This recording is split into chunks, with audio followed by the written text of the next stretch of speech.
You're watching Daybreak, reaching you live from the nation's capital in Abuja. Now, we'll be talking about Nigeria's GDP growth that we recorded, in the last quarter of last year, and it's said to be the highest, in the past 7 to 8 years. We have joined us a financial analyst from Lagos, joining us virtually, Mukhtar Mohammed, to give us his own reaction to this, new figure by the NBS.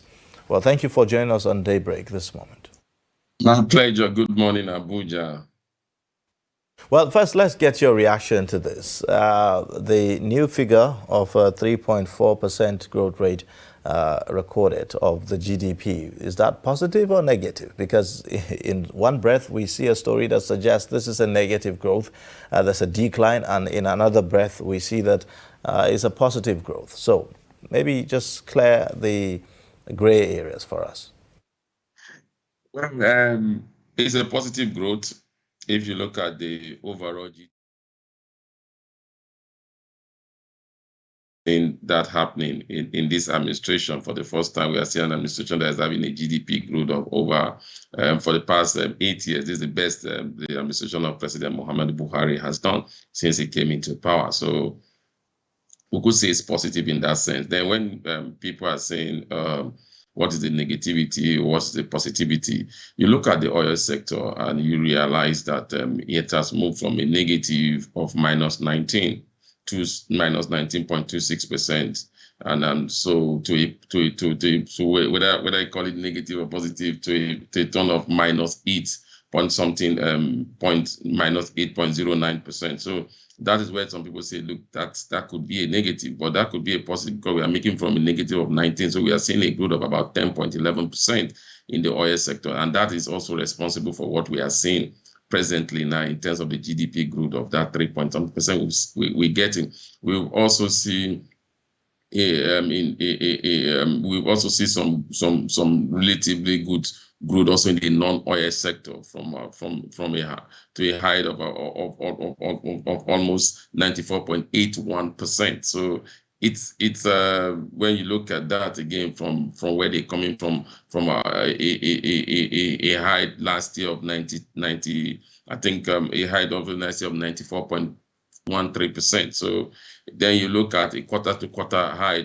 Last quarter, third quarter, we have 93.1%, and so we are hitting that 94.81%. So it's in the positive. Those are in the positive. But when you want to look at the contribution, how it affects Nigeria, then you look at the sectors that really does this contribution. You see that the sectors are the finance and insurance sector. You look at the transportation and storage sector. You look at trade and industry. You look at telecommunication also. These are good sectors. But when it trickled down to the ordinary man, the only sector that you could see they have a positive impact on the ordinary man, you could say is the communication sector. You could say the transportation sector. You could say the storage sector. You could see agriculture also is doing very well in the non-oil sector. So what I'm happy about the result is that we've seen the non-oil sector contributing over 98%.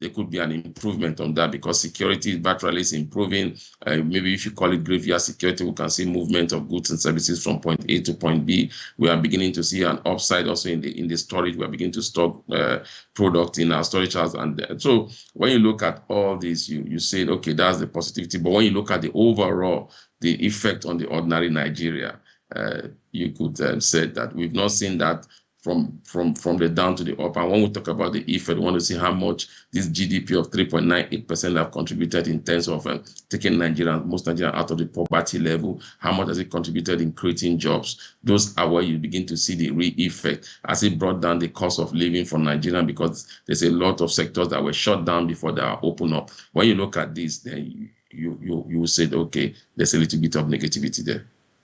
Okay, now I was actually going to talk about the agricultural sector, but you answered my question there. But then a statistician actually said that the fuel crisis being currently experienced by consumers across the country is likely to create an artificial shock that would have an adverse impact not only on Nigerians' inflation rate, but, every other thing. Can you shed more light on this? It's Nigerian life is over around fuel. Everybody, because of infrastructural decay, especially in the power sector, every Nigerian owns a generator set, no matter how small it is. So, and every businesses are suffering now because the cost of business is going high. Because most states in Nigeria, and also maybe you should say Abuja and Lagos, are the one that are getting fuel at the price they are getting now at 165 naira. Most other states are now getting fuel as high as 400. Some are 415, 330, 350. So the intent of that is going to affect in terms of production. And most small in business are not even able to grow because they don't even have the resources to begin to buy fuel. So most time they wait for power, and power has been very epileptic of recent. So one is looking at that the cost of production is going to go high. That will affect inflation. That means the cost of goods and services are going to go high to meet up with the cost of production. Then the loss in manpower is spending a lot of time in the filling station also is going to have impact in productivity. So all these, I think that's what they are looking at. And then the cost of goods also, like I said, is going to go high because when you look at transportation, even before now, the data they brought that transportation has even increased by 128%. So with this current fuel crisis that we are having, whether you call it artificial fuel scarcity or you call it whatever name you, but it's going to have a negative impact in the transportation sector, and that is the sector that is most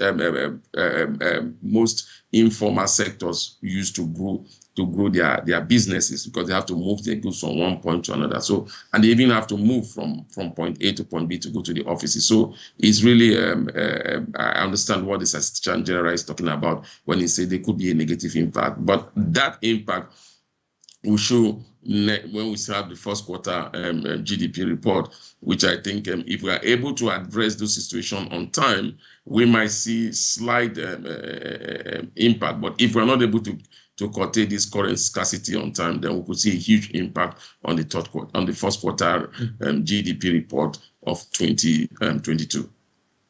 All right. Now, if you look at the contribution of the non-oil sector on the GDP that was just released now, you mentioned that it's over 90%, and that's quite an improvement. Would you say that is an evidence of, the government's policies on diversifying the economy in that sense? Sometimes when I say about diversification, we play lip service to diversification. What we're seeing here now is not directly diversification, it's opening up. We are opening up a lot of our economy. That's why we're seeing what we're seeing. A lot of sectors that were shut down because of the pandemic are beginning to open up. So there's a lot of activities on those sectors. Yes, government policy, yes, you could say in terms of direct intervention in the agricultural sector, we are seeing that playing out. In the financial sector, have we really seen that government policy? What we're seeing that a lot of Nigerians are beginning to make use of the financial sector since the economy is open up. We are doing a lot of transaction in terms of business.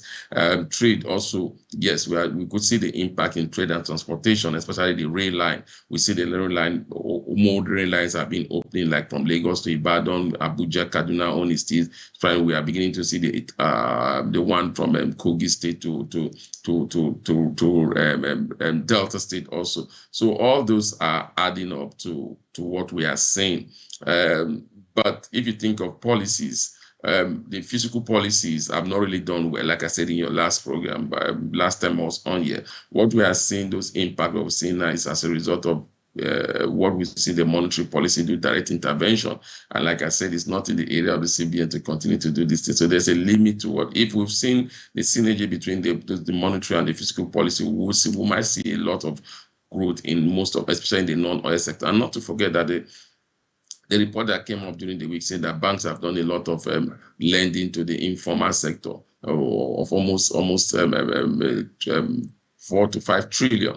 So that also is contributing to the good, and that has to do with the monetary policy decision to make sure that bank loan money to the research. So we are all seeing this monetary policy position. By the time we see the fiscal policy comes into play, then we could see a high increase in terms of productivity in the non-oil sector. But remember, this sector also is developed with a lot of challenges that have to do with infrastructure. So our main cash cow still remain the oil sector. Before we wrap up, now this particular data gives the impression that, things are finally getting better with the GDP growth and all that. But is this actually our reality? Because a lot of Nigerians don't seem to relate with this particular, data. The good thing is that you are a lady, and or you are a woman. Sorry, so you should be able to relate because you go to the market more often than women. Even if women go to the market these days, I would say. So you could say that if you want to relate that or what is on ground, it doesn't look, the reality is not there. Like I said, and these are what we call market-induced inflation, production-induced inflation, microeconomic-induced inflation. So we are not seeing that in the reduction. I know what you're talking about. The other Nigerians want to see reduction in cost of living, but we are not seeing this reduction in cost of living like I attributed it to a hike in terms of the transportation, to increment in price in terms of goods and services. And you mustn't forget that some household products are being affected by the tax policy, the financial bill that has come into play. So we are not seeing that. Like I said, to see that impact, we need to begin to see in the area of job creation. We need to begin to see cost of living come down. But that cannot happen overnight. You and I agree, because we did not get to this space overnight. We need to build our infrastructure. We need to begin to see how we can bring cost of production, the ease of doing business also on cost of production, especially because sometimes you might not have micro-induced inflation, but you could have production-induced inflation. You can also have market-induced inflation that has to do with demand and supply, like what we are seeing in the petroleum sector now. A lot of Nigerians want fuel. They are not getting it. The demand for fuel is high, and so the cost of getting fuel in other sites outside of Lagos and Abuja is high. So all this will in turn begin to affect the ordinary man on the street. So we will not see those impacts unless we do the basic, which I said the basic is, let's begin to see how cost of production comes down. The basis is that we'll have mostly an improvement in the power situation all over the country. And the basis that we must be able to to provide fuel for our people so that we don't spend so much time. So we'll see those numbers continue to grow in terms of production. And not to forget the monster that is there, which has to do with the exchange rate volatility, knowing fully well that about 80% of what we consume, we import it. So that volatility is still there. So you can't begin to see those impact in this number. So what I'm telling you, what we are seeing the GDP now is just as a result of opening up of the economy and the rise in crude oil price. All right. Thank you so much, Mukhtar. Thank you so much for your perspectives on this recent GDP growth rate. We appreciate you for joining us on the. Thank you so much.